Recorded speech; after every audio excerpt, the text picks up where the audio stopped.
ce qui concerne les enjeux, la question relative aux enjeux économiques, j'ai présenté rapidement la question du golfe de Guinée. Avant de parler du golfe de Guinée, il y a les relations entre la Côte d'Ivoire et la France. La Côte d'Ivoire est la première productrice de cacao. Et quand on dit cacao, il y a derrière les industries agroalimentaires, en l'occurrence le chocolat, entre autres.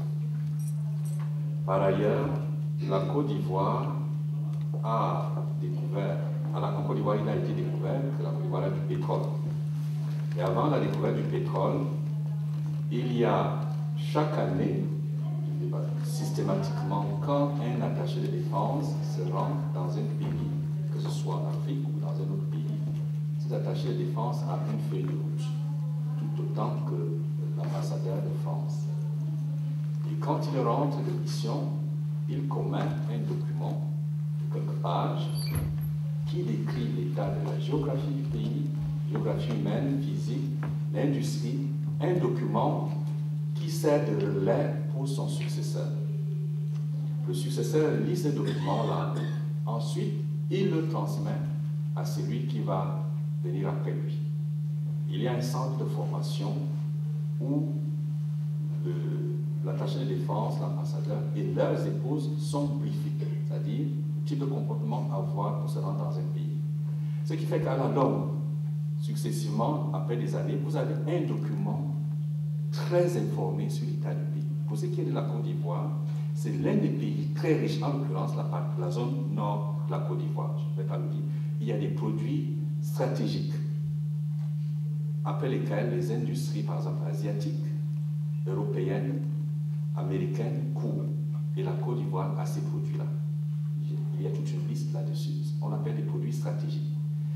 Pour montrer leur portée stratégique, ce sont aussi ces produits-là qui ont été la raison principale de la conclusion des accords de défense avec les pays africains. Le reste vient après. Ce qui veut dire qu'on engage la défense contre la France parce qu'il y a ces produits-là. Par exemple, pour ce qui est du Niger, vous savez que, en l'occurrence, c'est l'uranium et d'autres pays. Pour ce qui est de la Côte d'Ivoire, il y a une multitude, toute une gamme de produits qui font que la France ne veut pas lâcher ce pays-là. Voilà la clé. Ce qui veut dire que même les Ivoiriens, même beaucoup, ne savent pas qu'il y a ces produits-là. Et aujourd'hui, la guerre est menée entre la France, les États-Unis d'un bord, la Chine, l'Inde de l'autre bord, ensuite la Russie. Donc c'est une guerre ardue où les vies humaines, pour ce qui est de président Gbagbo, ce n'est qu'un passage. C'est une guerre économique systématique, puisque derrière, il y a la suivi des industries stratégiques de la France, pour ce qui est des questions des industries aéronautiques, pour ce qui est des questions électroniques. Voilà. Quelques aspects. Il y a d'autres domaines qu'on peut aussi aborder pour être court. Voilà, c'est-à-dire, autrement dit, la guerre qui se passe en Côte d'Ivoire aujourd'hui, c'est une guerre économique. Le président Houphouët-Boigny avait résisté longtemps, jusqu'au moment où il n'en pouvait plus, et on lui avait imposé donc le technocrate Alassane Dramane Ouattara comme conseiller des questions économiques. Et avant, au moment où il s'engage, le président Houphouët-Boigny lui avait fait signer un papier où il s'engageait à ne pas s'engager dans la politique ivoirienne, qui reste technocrate. La feuille a été signée. Ouais. Alors, si vous voulez, il y a un témoin aujourd'hui, le président du Conseil économique, le président Fouloro, il a ce papier-là. Et bien après, le mort décédé, bon, vous voyez ce qu'il y a. Donc, autrement dit, la guerre, on peut théoriser les questions des médias. Le reste, voilà le point focal.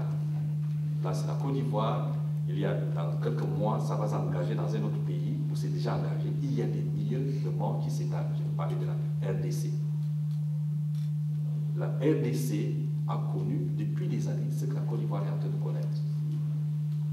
Un président a été assassiné. Je vais parler de Kabila Père. Le fils, on l'a mis, lui-même il ne sait même pas dans quelles circonstances, mais il est là. Tout comme vous était venu, étant tout jeune comme l'actuel président. Donc voilà un peu l'équation rapidement esquissée de ce qui se passe. Merci.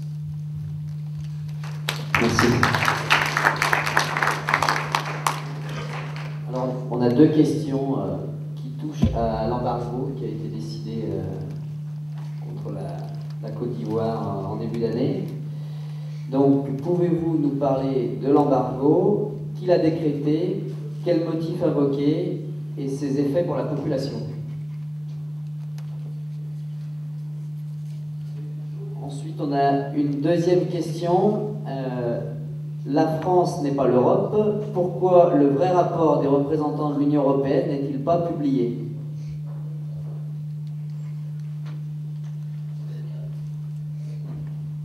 Et on pourra rajouter cette troisième question intéressante, vraiment d'actualité. Au Burkina Faso, actuellement, une révolte étudiante, ouvrière et une mutinerie se soulèvent contre Blaise Compaoré. Peut-elle aider de manière importante, je lis tel quel, à virer Blaise Compaoré et les autres sur le principe d'un printemps africain semblable au printemps arabe? Entre parenthèses, révolution.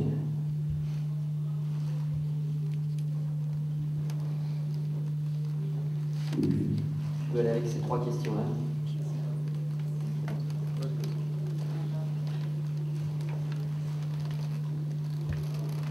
Merci. Alors, déjà, je voudrais revenir rapidement sur une chose. Parce que il y a des manœuvres, il y a de l'intoxication, il y a ces pseudo-spécialistes de l'Afrique qui soutiennent que l'économie africaine ne vaut que 2% de l'économie mondiale. C'est de la pure spéculation, c'est du mensonge. Il y a certains spécialistes, entre guillemets, de renom, quand ils parlent, ils sont écoutés, ils n'ont jamais mis les pieds en Afrique. Et c'est ça qui est dommage. Alors, concernant l'embargo, c'est sur instruction du président Sarkozy. Vous savez très bien que quand il y a une situation en Afrique, c'est lui qui fait un peu la campagne. On voit le cas de la Libye aujourd'hui, où les chefs de la rébellion sont soutenus. Vous remarquerez en même temps qu'il y a une résolution qui a été votée qui consistait à interdire un certain secteur de l'espace aérien à Kadhafi pour ne pas qu'il bombarde les civils, comme on dit. En tout cas, c'est le terme consacré. Et aujourd'hui, ils sont même en train de se demander s'ils ne peuvent pas ou s'ils ne doivent pas intervenir au sol. Ça veut dire quoi concrètement? Ça veut dire qu'il y a un mandat qui est décidé et une fois qu'on entre dans le pays, on fait ce qu'on veut. On interprète. Alors, c'est donc sur la pression de Nicolas Sarkozy, qui est suivi bêtement par le Cameroun, enfin, je ne sais pas trop, mais je veux parler du Britannique. Généralement, c'est l'Allemagne qui émet des réserves. Mais on sait tous ici que l'Allemagne est un pays qui n'a pratiquement pas eu de colonie, en dehors de Cameroun et puis le Togo un peu, oui, et qui n'a pratiquement pas eu de colonie, donc qui ne s'intéresse pas à ces questions-là. Et donc l'embargo a été décrété après par l'Union européenne. Vous remarquerez qu'il y a eu une liste de personnes proches de Gbagbo, y compris Laurent Gbagbo lui-même. Et là-dedans, il y a un homme d'affaires qui n'était même pas concerné par l'histoire, mais qui s'est retrouvé sur la liste. Un homme d'affaires français. J'ai saisi la parenthèse pour dire qu'il y a un professeur de mathématiques qui enseignait à l'Institut national polytechnique de Yamoussoukro, c'est Philippe Raymond, c'est ça. Ce monsieur qui a été assassiné à l'arme blanche à son hôtel, qu'est-ce que les médias nous ont dit ici? Qu'il a été atteint par une balle perdue sur les opérations de guerre. Yamoussoukro, il n'y a pas eu de guerre. Il n'y a pas eu d'affrontement à Yamoussoukro. Il a été assassiné dans son hôtel. Parce qu'il a développé la théorie sur le franc CFA et il soutient Laurent Gbagbo. Alors, l'embargo, quand ça a été décrété, il faut savoir les effets. Justement, manque de médicaments, toutes les pharmacies, les hôpitaux donc, qui sont vides. et ça a créé en tout cas beaucoup de morts et ça a donc eu des conséquences incalculables. Voilà.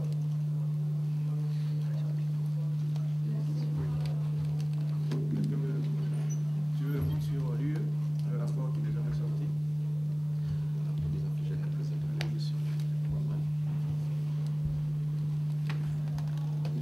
Je crois que vous voulez parler du rapport concernant l'observation des élections.